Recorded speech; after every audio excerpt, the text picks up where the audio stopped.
Proverbs number 2. സദൃശവാക്യം number 2. അതിന്റെ ആദ്യത്തെ 6 വാക്യങ്ങളാണ് വായിക്കുന്നത്. Proverbs 2 verses 1 to 6. മകനെ, ജ്ഞാനത്തിന് ചെവി കൊടുക്കുകയും ബോധത്തിൽ നിന്റെ ഹൃദയം ചാരിക്കുകയും ചെയ്യേണ്ടതിന് എന്റെ വചനങ്ങളെ കൈക്കൊണ്ട് എന്റെ കൽപ്പനകളെ നിന്റെ ഉള്ളിൽ സംഗ്രഹിച്ചാൽ നീ ബോധത്തിനായി വിളിച്ച് വിവേകത്തിനായി ശബ്ദം ഉയർത്തുന്നുവെങ്കിൽ അതിനെ വെള്ളിയെ പോലെ അന്വേഷിച്ച് നിക്ഷേപങ്ങളെ പോലെ തിരയുന്നുവെങ്കിൽ നീ യഹോവാഭക്തി ഗ്രഹിക്കുകയും ദൈവപരിജ്ഞാനം കണ്ടെത്തുകയും ചെയ്യും.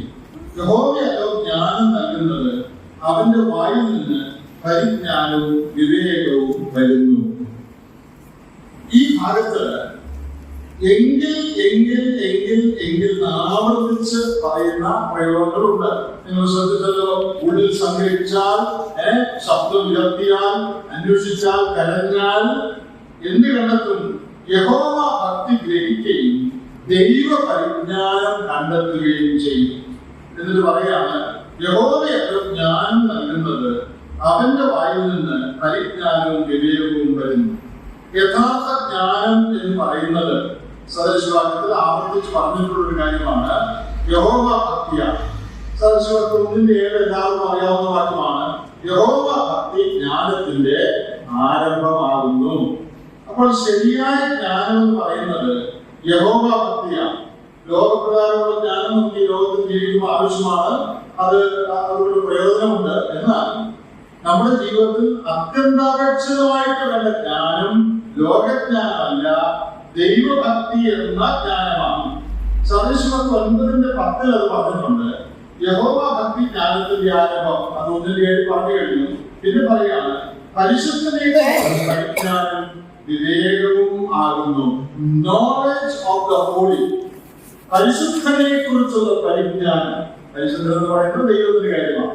ദൈവത്തെ കുറിച്ചുള്ള പരിജ്ഞാനമാണ് യഥാർത്ഥ ജ്ഞാനം. Knowledge of the holy is true wisdom. ദൈവത്തെ കുറിച്ചുള്ള പരിജ്ഞാനം, അതാണ് യഥാർത്ഥ ജ്ഞാനം. അതാണ് യഹോവ ഭക്തി എന്ന് പറയുന്നത്. ഇയ്യോബിന്റെ പുസ്തകത്തിൽ ഇതിനെക്കുറിച്ച് ഇയ്യോബ് പറഞ്ഞിട്ടുണ്ട്. ഇയ്യോബിന്റെ പുസ്തകം 28-ാമത്തെ വാക്യം നമുക്ക് നോക്കാം. ജോബ് 28:28. ഇയ്യോബ് 28:28 വാക്യം. കർത്താവിനോടുള്ള ഭക്തി തന്നെ ജ്ഞാനം. കർത്താവിനോടുള്ള ഭക്തി തന്നെ ജ്ഞാനം. അപ്പോൾ സദൃശവാക്യം നമ്മൾ 1:7 വായിച്ചതും പിന്നെ 9-ാം അധ്യായത്തിൽ വായിച്ചതും ഇയ്യോബിന്റെ പുസ്തകത്തിൽ വായിച്ചതും ഒരേ കാര്യം ആവർത്തിച്ച് പറയുക. യഥാർത്ഥ ജ്ഞാനം എന്ന് പറയുന്നത് യഹോവയോടുള്ള ഭക്തിയാണ്.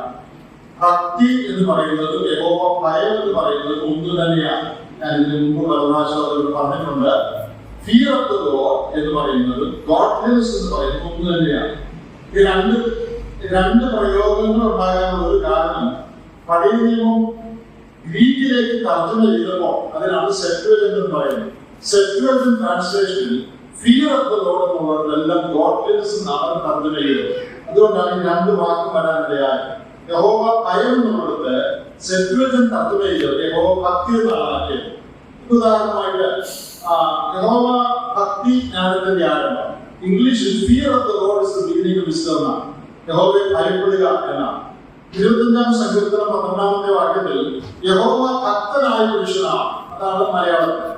ഇംഗ്ലീഷിൽ who is he who feareth the Lord എന്നാണ്. യഹോവയെ ഭയപ്പെടുന്ന പുരുഷനാരെന്നാണ്. അപ്പൊ ഇത് രണ്ടും അങ്ങോട്ടും ഇങ്ങോട്ടും മാറ്റി മറിച്ച് ഉപയോഗിച്ചിട്ടുണ്ട്. രണ്ടും ഒന്ന് തന്നെയാണ്. രണ്ടിന്റെ ആശയം ഒന്നാണ്. അതുകൊണ്ട് യഹോവ ഭക്തി എന്ന് പറഞ്ഞാലും യഹോവയെ ഭയപ്പെടുക എന്ന് പറഞ്ഞാലും ഒരേ കാര്യം തന്നെയാണ്. അപ്പോൾ ഈ വാക്യങ്ങളെല്ലാം പറയുന്നത് യഥാർത്ഥ ജ്ഞാനം എന്ന് പറയുന്നത് പരിശുദ്ധനെ കുറിച്ചുള്ള പരിജ്ഞാനം, ദൈവത്തോടുള്ള ഭയമാണ്, ദൈവത്തോടുള്ള ഭക്തിയാണ്.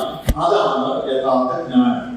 ആ ഭക്തി കണ്ടെത്താനായിട്ട് എന്ത് ചെയ്യണമെന്നാണ് 2-ാം അധ്യായം വായിച്ചത്. അതിന്റെ 1 മുതൽ 4 വരെയുള്ള വാക്യങ്ങളിൽ ഇന്ന കാര്യങ്ങൾ ചെയ്താൽ തിരയുന്നു എങ്കിൽ കണ്ടീഷനിലാണ്, വ്യവസ്ഥയുണ്ട്. എന്ത് സംഭവിക്കും? അങ്ങനെയൊക്കെ ചെയ്താൽ നീ യഹോവ ഭക്തി ഗ്രഹിക്കും, ദൈവപരിജ്ഞാനം കണ്ടെത്തും. ഇന്ന കാര്യങ്ങൾ ചെയ്താൽ യഹോവ ഭക്തി എന്താണെന്നുള്ളത് നിനക്ക് ശരിയായിട്ട് മനസ്സിലാകും. ദൈവപരിജ്ഞാനം കണ്ടെത്തും. ഞാൻ അതിലേക്ക് പോകുന്നതിന് മുമ്പ് 6-ാം വാക്യത്തിൽ പറഞ്ഞിരിക്കുന്ന കാര്യങ്ങൾ ഊന്നി പറയട്ടെ. അതിന്റെ 6-ാം വാക്യത്തിൽ പറഞ്ഞിരിക്കുന്നത് യഹോവയല്ലോ ജ്ഞാനം നൽകുന്നത്, അവന്റെ വായിൽ നിന്ന് പരിജ്ഞാനവും വിവേകവും വരുന്നു. The Lord giveth wisdom. യഹോവയല്ലോ ജ്ഞാനം നൽകുന്നത്. അപ്പോൾ ഈ 6-ാം വാക്യത്തിൽ the source of wisdom, ജ്ഞാനത്തിന്റെ ഉറവിടം എന്താണെന്ന് പറയാം. എവിടെ നിന്നാണ് ജ്ഞാനം ഉത്ഭവിക്കുന്നത്? യഹോവയല്ലോ ജ്ഞാനം നൽകുന്നത്. അപ്പോൾ ദൈവമാണ് ജ്ഞാനത്തിന്റെ ഉറവിടം.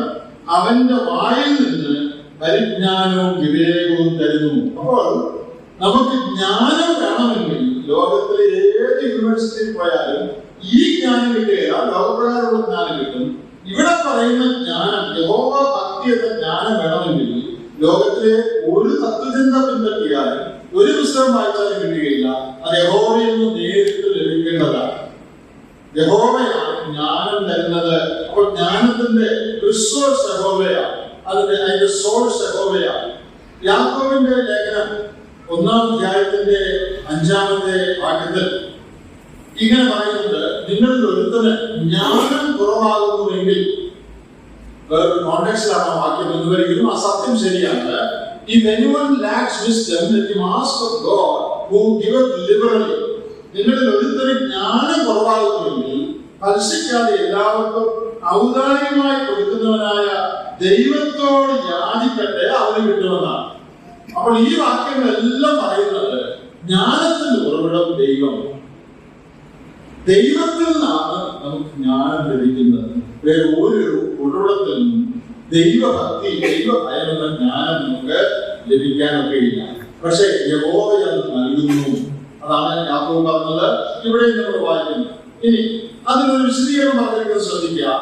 അവന്റെ വായിൽ നിന്ന് പരിജ്ഞാനവും വിവേകവും വരുന്നു. അപ്പോൾ യഹോവയുടെ ജ്ഞാനം നമുക്ക് ലഭിക്കുന്നത് എങ്ങനെയാണ്? അവന്റെ വായിൽ നിന്നാണ് ലഭിക്കുന്നത്. അവന്റെ വായിൽ നിന്ന്. ആ പ്രയോഗമുള്ള വേറൊരു വാക്യം നമുക്കറിയാം. ആവർത്തന പുസ്തകം 8-3 മത്തായി 4:4 ആ വാക്യം പറഞ്ഞിട്ടുണ്ട്. അതേതാ വാക്യം? കർത്താവിനെ പരീക്ഷിക്കാനായിട്ട് പിശാച് വന്ന വേളയിൽ നാം ആ കോണ്ടെക്സ്റ്റിൽ വായിക്കുന്ന ഒരു വാക്യമാണ്. മത്തായി 4:4 കർത്താവ് പിശാചിനോട് പറഞ്ഞ മറുപടിയിലുള്ള ഒരു വാക്യമാണ്. അതായത് മനുഷ്യൻ അപ്പം കൊണ്ട് മാത്രമല്ല ദൈവത്തിന്റെ വായിൽ കൂടെ വരുന്ന സകല വചനം കൊണ്ടും ജീവിക്കുന്നു. അപ്പോൾ ദൈവത്തിന്റെ വായിൽ കൂടെ വരുന്നത് എന്താ? ദൈവത്തിന്റെ വായിൽ കൂടെ വരുന്നത് അവന്റെ വചനമാണ്. സദൃശവാക്യം 2:6 അവന്റെ വായിൽ നിന്നാണ് പരിജ്ഞാനവും വിവേകവും യഹോവ ഭക്തിയും വരുന്നത് എന്ന് പറഞ്ഞു. അവന്റെ വായിൽ നിന്ന് എന്താ വരുന്നതെന്ന് ആവർത്തന 8:3 അത് തന്നെയാണ് മത്തായി 4:4 പറഞ്ഞു. ദൈവത്തിന്റെ വായിൽ കൂടെ വരുന്നത് വചനമാണ്. അപ്പോൾ ഇത് രണ്ടിനെ യോജിപ്പിച്ചാൽ നമുക്ക് എന്ത് മനസ്സിലാകും? ദൈവത്തിന്റെ വായിൽ നിന്നാണ് ജ്ഞാനം വരുന്നതെന്ന് ഒരിടത്ത് പറഞ്ഞു. വേറൊരിടത്ത് പറഞ്ഞു ദൈവത്തിന്റെ വായിൽ നിന്ന് വചനം വരുന്നു. അപ്പോൾ ദൈവത്തിന്റെ ജ്ഞാനം നമുക്ക് ലഭിക്കണമെങ്കിൽ നമുക്ക് എന്ത് വേണം? ദൈവത്തിന്റെ വചനം വേണം. ദൈവത്തിന്റെ വചനത്തിലാണ് ദൈവത്തിന്റെ ജ്ഞാനം ദൈവം ഏറ്റവും വെളിപ്പെടുത്തിയിരിക്കുന്നത്. മറ്റു ചില മുഖാന്തരങ്ങളും ദൈവത്തിന്റെ ജ്ഞാനം വെളിപ്പെടുത്തിയിട്ടുണ്ട്.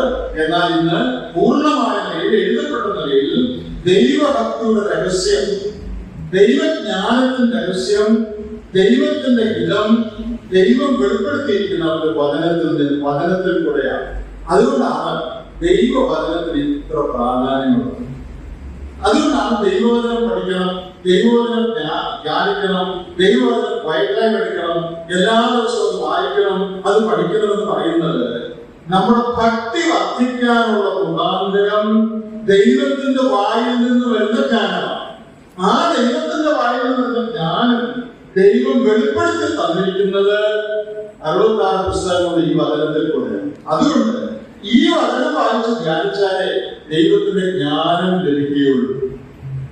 ഞാൻ ഒരിക്കൽ ഒരു ക്യാമ്പിൽ വെച്ച് ഒരു ചെറുപ്പക്കാരനോട് സംസാരിച്ചു. രക്ഷിക്കപ്പെടുന്നതാണെന്ന് ചോദിച്ചപ്പോൾ അത് രക്ഷിക്കപ്പെട്ടതാണ് എന്ന് പറഞ്ഞു. അപ്പൊ ഞാൻ അവരോട് ചോദിച്ചപ്പോൾ വേദപുസ്തകം വായിക്കാറുണ്ടോ? ദിവസം വായിക്കാറില്ല. പ്രാർത്ഥിക്കാറുണ്ടോ? പ്രാർത്ഥിക്കാറില്ല. വീട്ടു പ്രാർത്ഥനയ്ക്ക് ഒക്കെ ഇരിക്കുമ്പോൾ ഒക്കെ എന്തെങ്കിലും ചെയ്യാറേ ഉള്ളൂ. വേദവസ്തു വായിക്കുന്നില്ല, പ്രാർത്ഥിക്കുന്നില്ല, രക്ഷിക്കപ്പെടുകയാണ്. അപ്പൊ പിന്നെ അവൻ എന്നോടൊരു സംശയം ചോദിച്ചു. അതാ ഏറ്റവും വലുത്. ഞാൻ ചോദിച്ചപ്പോൾ മകളെ എനിക്ക് ഒരു കാര്യത്തിൽ കേൾക്കുവാണ്. ഏത് കാര്യത്തിലെന്ന് അറിയാം? ഞായറാഴ്ച ആരാധനയ്ക്ക് ചിന്തയൊക്കെ പറയണം. അതെങ്ങനെയാ പറയുന്നത്? അപ്പൊ നോക്കണേ, ആദ്യം പോയ പോക്ക് നമ്മുടെ ഇടയിലൊക്കെ അനേകത വിചാരം ഞായറാഴ്ച എഴുന്നേറ്റ് ചിന്ത പറയണം. അതാണ് ആത്മീയത്വം എന്നാണ്. ഈ ആൾ വേദവസ്തു വായിക്കുന്നില്ല, പ്രാർത്ഥിക്കുന്നില്ല, ആയത് തന്നെ എന്നോട് പറഞ്ഞു ചെറുപ്പക്കാരൻ.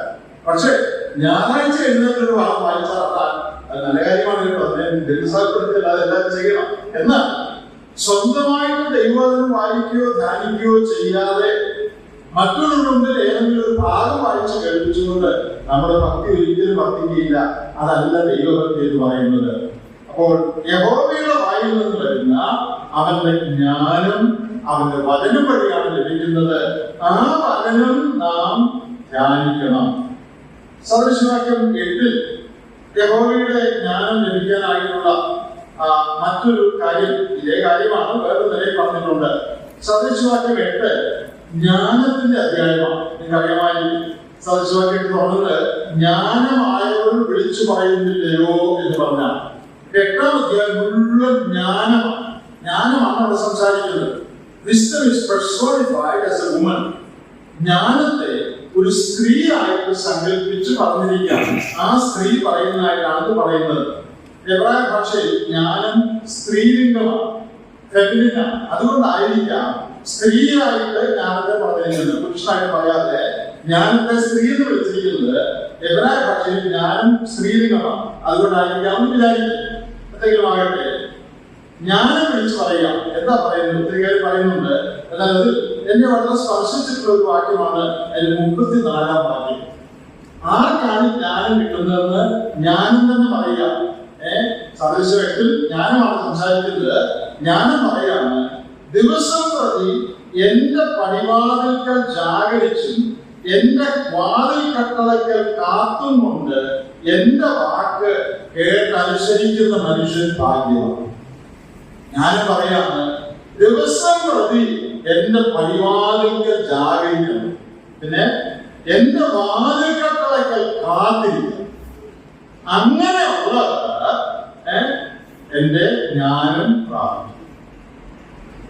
അപ്പൊ ദൈവവചനം വായിക്കണമെന്ന് പറഞ്ഞത് ചേർത്ത് ഇതിവിടെ പറയാണ്, എല്ലാ ദിവസവും ജ്ഞാനത്തിന്റെ പടിവാതിലിൽ പോയി കട്ടളത്തിൽ പോയി ഇരിക്കണം. നമുക്കറിയാം, ഈ ധനികരായ ആളുകൾ വീടിന്റെ മുൻവശത്ത് യാചകന്മാർ, ഭിക്ഷക്കാരെല്ലാ ദിവസവും പോയി ഇരിക്കുന്നത് നിങ്ങൾ കണ്ടുകാണും. അല്ലെങ്കിൽ വലിയ മതകാട് പള്ളികളുള്ള പള്ളിയുടെ മുമ്പില്, വലിയ അമ്പലങ്ങളുടെ മുമ്പില് എല്ലാ ദിവസവും ഭിക്ഷക്കാരോട് ഇരിപ്പുണ്ട്. സെയിം ആളുകൾ തന്നെ ആയിരിക്കും. അവർ ഒരു ദിവസം കിട്ടിയിട്ട് എഴുന്നേറ്റ് പോകുന്നില്ല. എല്ലാ ദിവസവും അവർ വന്നിരിക്കുക. എന്തുകൊണ്ടാണ്? ഇന്നലെ കിട്ടിയത് കൊണ്ട് അത് ഇന്നലത്തെ ചെലവിന് മതിയായിരുന്നു, അത് കഴിഞ്ഞു. ഇന്ന് വെള്ളം കഴിക്കണമെങ്കിൽ ഇന്ന് കിട്ടണം വേറെ. അതിന് പിന്നെയും വന്നിരിക്കുക അയാളുടെ വീടിന് മുമ്പില്, പിന്നെയും വന്നിരിക്കുക പള്ളിപ്പടിയില്. ഇല്ല, ഇന്നും വെള്ളം കിട്ടണം. നമ്മുടെ ആറ്റിറ്റ്യൂഡ് അതായിരിക്കണം.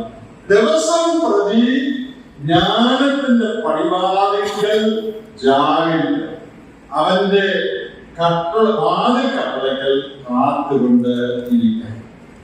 അപ്പോൾ ഇതെല്ലാം സൂചിപ്പിക്കുന്നത് ദൈവത്തിന്റെ വായിൽ നിന്നാണ് ജ്ഞാനം വരുന്നത്. ദൈവത്തിന്റെ വായിൽ നിന്ന് വരുന്നത് അവന്റെ വചനമാണ്. അതുകൊണ്ടാണ് നാം ജീവിക്കുന്നതെന്ന് മത്തായി 4-ലും ആവർത്തനത്തിലും പറഞ്ഞു. ഇവിടെ പറയാണ്, ഓരോ ദിവസവും അത് സ്ഥാപിക്കണം. എങ്കിലേ നമുക്ക് ആത്മീയ പരിജ്ഞാനം ലഭിക്കുകയുള്ളൂ. അപ്പോൾ സോഴ്സ് ഓഫ് വിസ്ഡം എന്നുള്ളതിനെ കുറിച്ചാണ് ഇതുവരെ പറഞ്ഞത്. ജ്ഞാനത്തിന്റെ ഉറവിടം ദൈവം തന്നെയാണ്. നമ്മൾ പാടുന്ന പാട്ടിൽ കർത്താവ് ജ്ഞാനം നൽകാതിരുന്ന ജീവിതം കൂടുതലാകുമെന്ന് വരിയുണ്ട്. എനിക്ക് വളരെ ഇഷ്ടമുള്ളൊരു വരിയാണ്. കർത്താവ് തോന്നൽ പണിയാതിരുന്ന പാട്ടാണ്, അറിയാവുന്ന പാട്ടാണ്. അതിൽ ഇങ്ങനെ ഒരു വരിയുണ്ട്, കർത്താവ് ജ്ഞാനം നൽകാതിരുന്ന ജീവിതം കൂടുതലാണ്. നിങ്ങൾ നോക്കുക, ലോകപ്രകാരം വലിയ ഡോക്ടറേറ്റും വലിയ ഡിഗ്രികളും പഠിത്തമൊക്കെയുള്ള അനേകം കുടുംബജീവിതങ്ങൾ കൂടുതലാണ്. അനേകം ധാർമ്മിക ജീവിതം കൂടുതലുള്ള നിരാശയാണ്, സങ്കടമാണ്. എന്താ കാര്യം? ദൈവത്തിൽ നിന്നുള്ള ജ്ഞാനം അവർക്ക് ലഭിച്ചിട്ടില്ല. ദൈവം നമ്മെ സഹായിക്കട്ടെ. അപ്പോൾ ജ്ഞാനത്തിന്റെ പ്രകടമായ ദൈവത്തിൽ നിന്ന് ആ ജ്ഞാനം പ്രാപിക്കാൻ നാം ദിവസം പ്രതി ദിവസം സന്നിധിയിൽ കാത്തിരിക്കണം. The source of wisdom is God himself. ഇനി രണ്ടാമതായ ഭാഗം പറയാൻ ഞാൻ ആഗ്രഹിക്കുന്നത്, ആ ജ്ഞാനം ലഭിക്കണമെങ്കിൽ ഉള്ള വ്യവസ്ഥ, കണ്ടീഷൻസ് ഫോർ ഒബ്റ്റെയിനിങ് വിസ്ഡം. ഈ രണ്ടാം അധ്യായത്തിൽ നിങ്ങൾ നോക്കി എന്തൊക്കെയാണ് ഈ ജ്ഞാനം ലഭിക്കാനുള്ള വ്യവസ്ഥകൾ. ജ്ഞാനത്തിന് ചെവി കൊടുക്കണം, ബോധത്തിന് ഹൃദയം ചായ്ക്കണം, വചനങ്ങളെ കൈക്കൊള്ളണം, കൽപ്പനകളെ ഉള്ളിൽ സംഗ്രഹിക്കണം, ബോധത്തിനായി വിളിക്കണം, വിവേകത്തിനായി ശബ്ദം ഉയർത്തണം, അതിനെ വെള്ളിയെ പോലെ അന്വേഷിച്ച് നിക്ഷേപങ്ങളെ പോലെ തിരയണം. എങ്കിൽ നീ യഹോവ ഭക്തി ഗ്രഹിക്കും. യഹോവ ഭക്തി എഴുതുന്നതെന്ന് നമ്മൾ പറഞ്ഞു. ഇനി എങ്ങനെയാണ് ഇത് കിട്ടുന്നത്? അതിനുള്ള വ്യവസ്ഥ എന്താണ്? അത് പറയാണ്, ജ്ഞാനത്തിന് ചെവി കൊടുക്കുകയും ബോധത്തിന് ഹൃദയം ചായുകയും ചെയ്യണം. ജ്ഞാനത്തിന് ചെവി കൊടുക്കുക എന്ന് പറഞ്ഞാൽ ദൈവവചനത്തിന് അല്ലെങ്കിൽ ഉപദേശങ്ങൾക്ക് സദൃശവാക്യം ഒരു ഉപദേശമാണല്ലോ. അപ്പന്റെ ഉപദേശം, അമ്മയുടെ ഉപദേശം, അങ്ങനെ ജ്ഞാനിയുടെ ഉപദേശം, ഉപദേശങ്ങൾ. ആ ഉപദേശങ്ങൾ നമ്മൾ പൊതുവെ പറയുമ്പോൾ ദൈവവചനത്തിലെ ഉപദേശങ്ങൾ നമുക്ക് പറയാം. അതിന് നാം ചെവി കൊടുക്കണം, പിന്നെ നമ്മുടെ ഹൃദയം ചായിക്കണം. അപ്പോൾ രണ്ട് കാര്യങ്ങൾ അവിടെ പറഞ്ഞിട്ടുണ്ട്. Incline your ears and apply your heart. Inclination of the ear and application of the heart. ഈ രണ്ട് കാര്യം ഉണ്ടായിരുന്നു. എന്താ inclination of the ear എന്ന് പറഞ്ഞാൽ? ചെവി കൊണ്ട് നീ കേൾക്കണം. ജ്ഞാനവചനങ്ങൾ, ദൈവവചനത്തിലെ സത്യങ്ങൾ ചെവി കൊണ്ട് നീ കേൾക്കണം. അതാണ് inclination of the ear. ചെവി നീ ചായ്ക്കണം. രണ്ടാമത്തേത് application of the heart. Apply your heart to wisdom എന്നാണ് English. Application of the heart, ഹൃദയത്തിൽ അത് അപ്ലൈ ചെയ്യണം. അപ്പോൾ ജ്ഞാനം ലഭിക്കാനുള്ള, ദൈവഭക്തി ഗ്രഹിക്കാനുള്ള ഒരു മാർഗം ദൈവിക സത്യങ്ങൾ ഹൃദയത്തിൽ ചെവി കൊണ്ട് നമ്മൾ കേൾക്കണം. അത് വായിക്കുമ്പോഴും പ്രസംഗം കേൾക്കുമ്പോഴും ധ്യാനിക്കുമ്പോഴൊക്കെ ചെവി കൊണ്ട് നാം കേൾക്കുക. എന്നിട്ട് കേട്ടാൽ മാത്രം പോരാ, അത് ഹൃദയത്തിൽ അപ്ലൈ ചെയ്യണം. എന്ന് പറഞ്ഞാൽ അത് അനുസരിക്കണം. ദൈവവചനം കേൾക്കുകയും കേൾക്കുന്ന ദൈവവചനങ്ങൾ അനുസരണമായി പരിണമിക്കുകയും ചെയ്യണം. താഴോട്ട് അത് വിശദീകരിച്ചിട്ടുണ്ട്. വചനങ്ങളെ കൈക്കൊള്ളുക, പിന്നെ എന്റെ കൽപ്പനകളെ നിന്റെ ഉള്ളിൽ സംഗ്രഹിച്ച, എന്റെ വചനങ്ങളെ നിന്റെ ഉള്ളിൽ നീ സംഗ്രഹിക്കണം. നമ്മുടെ കർത്താവ് ലൂക്കോസിന്റെ സുവിശേഷത്തിൽ, ലൂക്കോസിൽ മാത്രമല്ല മത്തായി 13-ലും മർക്കോസിലും ലൂക്കോസിലും പറഞ്ഞിരിക്കുന്ന ഒരു ഉപമയുണ്ട്. 3 ഇടത്ത് പറഞ്ഞിരിക്കുന്ന ഒരു ഉപമയുണ്ട്. അത് വചനത്തോട് ബന്ധത്തിലുള്ള ഒരു ഉപമയാണ്. അതായത് വിതയ്ക്കുന്നതിന്റെ ഉപമയാണ്. 3 സുവിശേഷങ്ങളിലും, യോഹന്നാൻ സുവിശേഷത്തിൽ ഉപമയില്ല നമുക്കറിയാം. എന്നാൽ യോഹന്നാൻ ഒഴിച്ച് എല്ലാ സുവിശേഷങ്ങളിലും പറഞ്ഞിരിക്കുന്ന ഒരു ഉപമയുണ്ട്. അത് വിതയ്ക്കുന്നതിന്റെ ഉപമയാണ്. എല്ലാവർക്കും അറിയാവുന്ന ഉപമയാണ്. ഒരാൾ വിതയ്ക്കാൻ പുറപ്പെട്ടു, അവിടെ വീണു, മിക്കവാറും നശിച്ചുപോയി. ചിലത് ഫലം കായ്ച്ചു. ആ ഫലം കായ്ച്ചത് ഏതാണ് എന്ന് ഒന്ന് നോക്കി. 8:15 ലൂക്കോസ് 8:15 Luke 8:15. ഏത് വിത്താണ് ഫലം കായ്ച്ചത്? നല്ല മണ്ണിലുള്ളതോ വചനം കേട്ട് ഗുണമുള്ള നല്ല ഹൃദയത്തിൽ സംഗ്രഹിച്ച് ക്ഷമയോടെ ഫലം കൊടുക്കുന്നവർ തന്നെ. നമ്മൾ വായിച്ച സദൃശവാക്യത്തിലെ വാക്യമൊന്ന് നോക്കി. എന്താ വായിച്ച 2:2? എന്റെ വചനങ്ങളെ കൈക്കൊണ്ട് എന്റെ കൽപ്പനകളെ നിന്റെ ഉള്ളിൽ സംഗ്രഹിച്ച. മത്തായി കർത്താവ് എന്താ പറഞ്ഞേ? നല്ല ഹൃദയത്തിൽ സംഗ്രഹിച്ചാൽ അത് നല്ല ഫലം നൽകുന്നു. അപ്പൊ സംഗ്രഹിക്കാനുള്ള വാക്ക് കണ്ടെടുത്തോ? അതേപോലെ ശലോമോൻ പറഞ്ഞു വചനം ഹൃദയത്തിൽ സംഗ്രഹിക്കണം. ഇവിടെ കർത്താവും ഈ ഉപമയിൽ പറഞ്ഞു നല്ല ഹൃദയത്തിൽ സംഗ്രഹിക്കണം. യഹൂദന്മാരുടെ കോൺസെപ്റ്റ് അനുസരിച്ച്, ധാരണ അനുസരിച്ച് ഹൃദയം എന്ന് പറയുന്നത് സീറ്റ് ഓഫ് വൊല്യൂഷൻ ആണ്, സീറ്റ് ഓഫ് പേഴ്സണാലിറ്റി, ഇച്ഛാശക്തിയുടെ ഇരിപ്പിടം എന്നാണ് യഹൂദ അണ്ടർസ്റ്റാൻഡിംഗ് ഹൃദയത്തിന് പറയുന്നത്. അതായത് നമ്മുടെ ഇച്ഛാശക്തിയുടെ ഇരിപ്പിടം, അതാണ് ജൂയിഷ് അണ്ടർസ്റ്റാൻഡിംഗ് ഓഫ് ഹാർട്ട്. അപ്പോൾ കർത്താവ് നല്ല ഹൃദയത്തിൽ സംഗ്രഹിക്കണമെന്ന് പറഞ്ഞാൽ അപ്പൊ അതാണ് ഫലം നൽകുന്നത് പറഞ്ഞാൽ അതിന്റെ അർത്ഥം എന്താണെന്നറിയാമോ? നീ കേൾക്കുന്ന സത്യങ്ങൾ നിന്റെ ഹൃദയത്തിൽ നീ സൂക്ഷിക്കുകയും നിന്റെ ഹൃദയത്തിൽ നീ സംഗ്രഹിക്കുകയും ചെയ്യുമെന്ന് പറഞ്ഞാൽ നിന്റെ ഇച്ഛാശക്തി ഉപയോഗിച്ച് ആ കേട്ട സത്യങ്ങൾ നിന്റെ ജീവിതത്തിൽ അപ്ലൈ ചെയ്യണമെന്നാണ് അതിന്റെ അർത്ഥം. അങ്ങനെ ചെയ്താൽ അത് നല്ല ഫലം കൊടുക്കും. അതാണ് കർത്താവ് പറഞ്ഞതാണ്.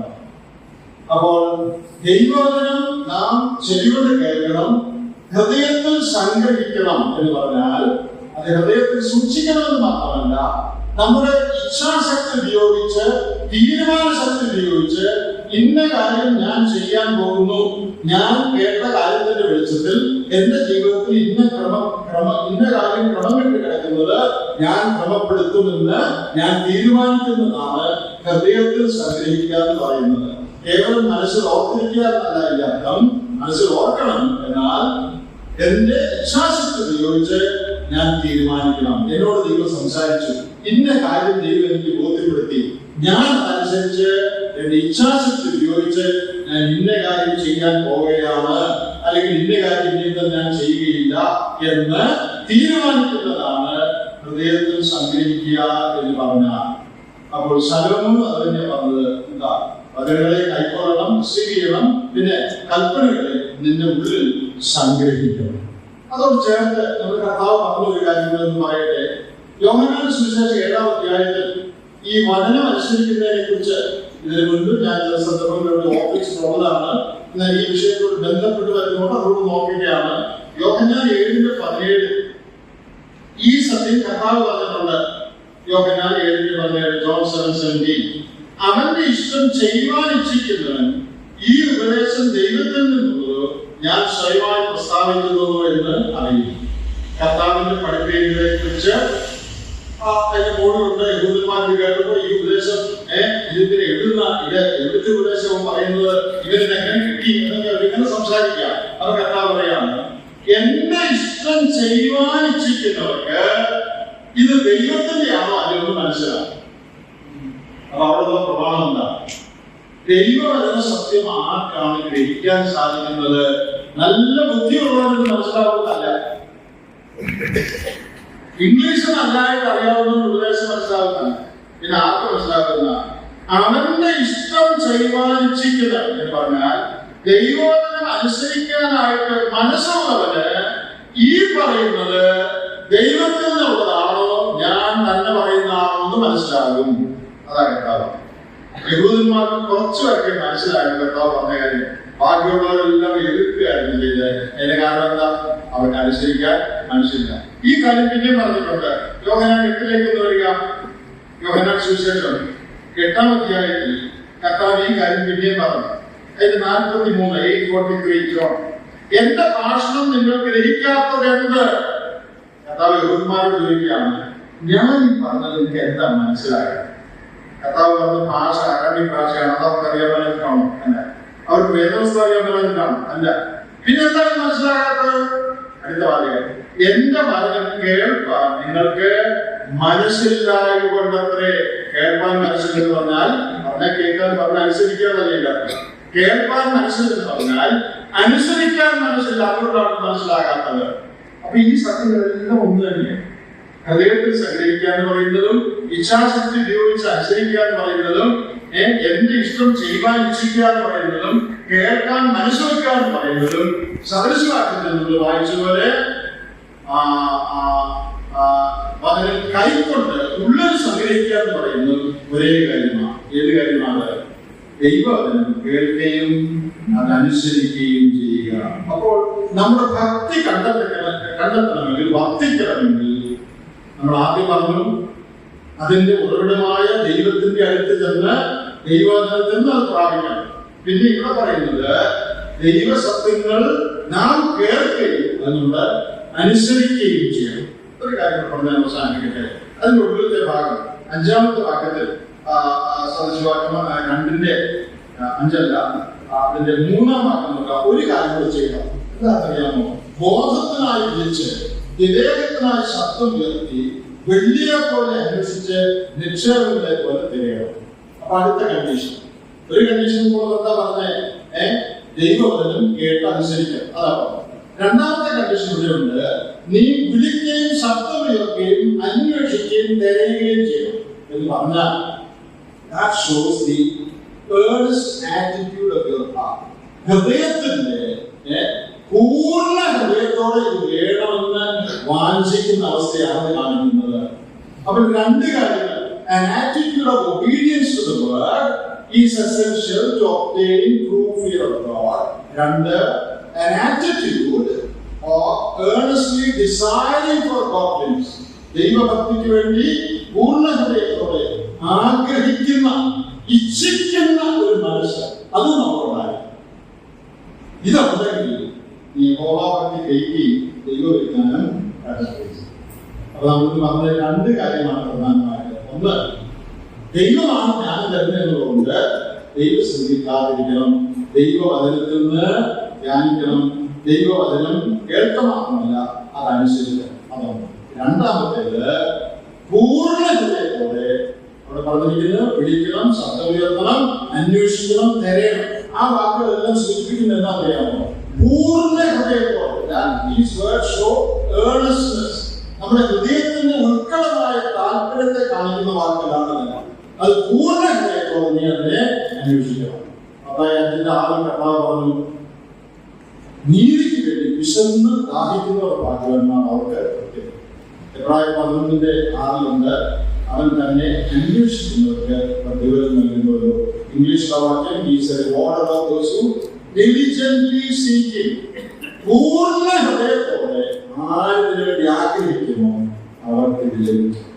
നാഗസാഹിന്റെ ഒരു പാട്ടുണ്ട്, ദൈവജ്ഞാനം ശ്രേഷ്ഠ ദാനം, അടുത്ത സത്യസമ്പത്ത്, വാഞ്ചിക്കണം, കെഞ്ചി തരണം, ക്രിസ്തുവിങ്കൽ. ദൈവത്തിന്റെ സഹായത്തിന്റെ ഭക്തികെട്ട ലോകത്തിൽ ഏറ്റവും ഭക്തിയായി നമുക്ക് ജീവിക്കണം. അങ്ങനെ ജീവിക്കാനാവില്ല. ദൈവത്തിൽ നിന്ന് നമ്മൾ പ്രാപിച്ചാൽ ജീവിക്കാൻ പറ്റൂ. വേറെ ഒരു മാർഗവുമില്ല. എന്നാൽ പ്രാപിക്കാവുന്ന 2 മാർഗം. ഒന്ന്, ആ ദൈവജ്ഞാനം വെളിപ്പെടുത്തിയിരിക്കുന്ന വചനം ദിവസം അവരുടെ കട്ടളക്കൽ കാത്തിരുന്ന് അത് വായിക്കുകയും ചിന്തിക്കുകയും ധ്യാനിക്കുകയും നമ്മുടെ ഹൃദയത്തിൽ അത് അനുസരിക്കുകയും ചെയ്യണം. 2, ദൈവഭക്തിയാൽ ജീവിക്കാനുള്ള ഉത്കടമായ ആഗ്രഹവും പ്രാർത്ഥനയും. കർത്താവേ, ആത്മീയമായി വളരുവാൻ, ദൈവഭക്തി ജീവിക്കാൻ എന്നെ സഹായിക്കണമെന്നുള്ള വലിയ ആഗ്രഹവും നമ്മുടെ ഹൃദയത്തിൽ ഉണ്ടായിരിക്കണം. ഈ 2 കാര്യങ്ങളുണ്ടെങ്കിൽ നീ യഹോവാഭക്തി ഗ്രഹിക്കും, ദൈവവിജ്ഞാനം കണ്ടെത്തും. വരുന്ന ദിവസങ്ങളിൽ അങ്ങനെ ജീവിക്കുവാൻ ദൈവം എല്ലാവരെയും സഹായിക്കും.